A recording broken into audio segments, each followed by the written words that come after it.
যদি চ্যাট জিপিটিকে জিজ্ঞেস করে তোমাকে কিভাবে বানানো হয়েছে, এখন করার দরকার নেই, বাড়িতে যে করিয়েন।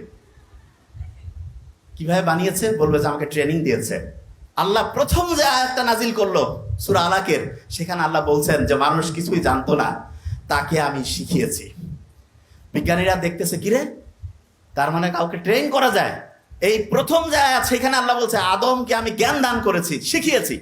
এখন কেউ বলতে পারে যে বুঝেন নাই, এই জিনিসটা খুব ইন্টারেস্টিং। আদমকে জ্ঞান দান করছে আল্লাহ এবং তাকে প্রত্যেকটা জিনিসের নাম আমি শিখিয়েছি। নাম শিখিয়েছি মানে কি, প্রত্যেকটা জিনিস সম্বন্ধে ধারণা দিয়েছে।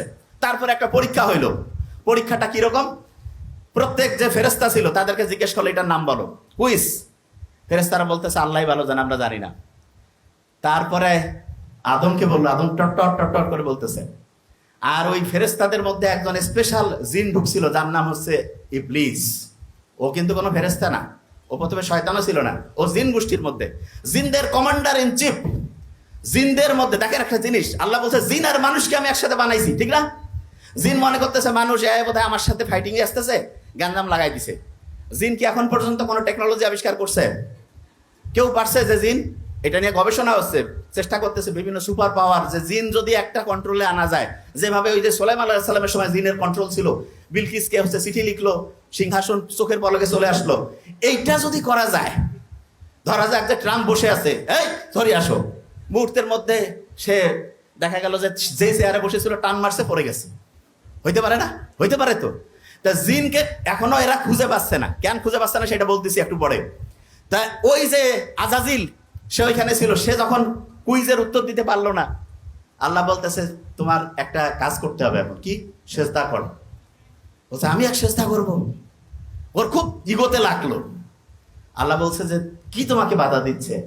বলছে আমি আগুন থেকে তৈরি হয়েছে, আগুনের গতি ঊর্ধ্বমতি, আর মাটি থেকে ওনাকে বানাইছো, মাটি কেন আগুন সেজদা করবে?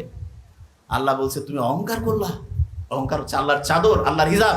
এই যে তখন বলছে তুমি এখান থেকে বেরিয়ে যাও।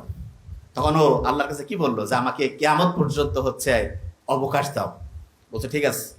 আল্লাহ তো কাউকে চাইলে বেশি করে দেয়, সে যদি মাপ চাইতো আল্লাহ মাফ করে দিত।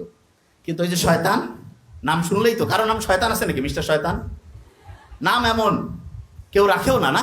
তাই যে মিস্টার শয়তান তখন বলতেছে যে না, আমাকে হচ্ছে যে অবকাশ দেন। তাই ঠিক আছে, ও ঘুরতেছে ঘুরতেছে ঘুরতে ঘুরতে, খুব ইম্পর্টেন্ট, ঘুরতে ঘুরতে সে চিন্তা করতেছে এরা যদি এইখানেই থাকে তাহলে তো এদেরকে, যে এদের কারণে যেখান থেকে বের হয়েছে এদেরকে এখান থেকে বের করতে হবে। কি করা যায়? গন্ধম ফল খাওয়াইলো না, খাওয়ার পরে তারা পৃথিবীতে আসলো। যাও, এইখানে আসার পরে দেখেন আল্লাহর কি টেকনোলজি আর এআই এর কি টেকনোলজি। আল্লাহ কি করছে?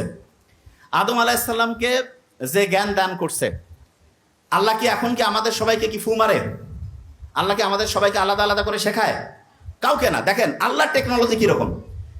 এআই যে আছে, চ্যাট জিপিটি, প্রত্যেকটা আলাদা আলাদা আলাদা করে ল্যাঙ্গুয়েজ প্রত্যেককে শিখাইতে হয়। আল্লাহ শুধু আদমকে শিখিয়েছেন, শিখানোর পরে বলছে বংশানুক্রমিক ভাবে যত মানুষ কিয়ামত পর্যন্ত আসবে সেই জ্ঞানের অংশটা অটোমেটিক বংশ পরম্পরায় ট্রান্সমিট হইতে থাকবে।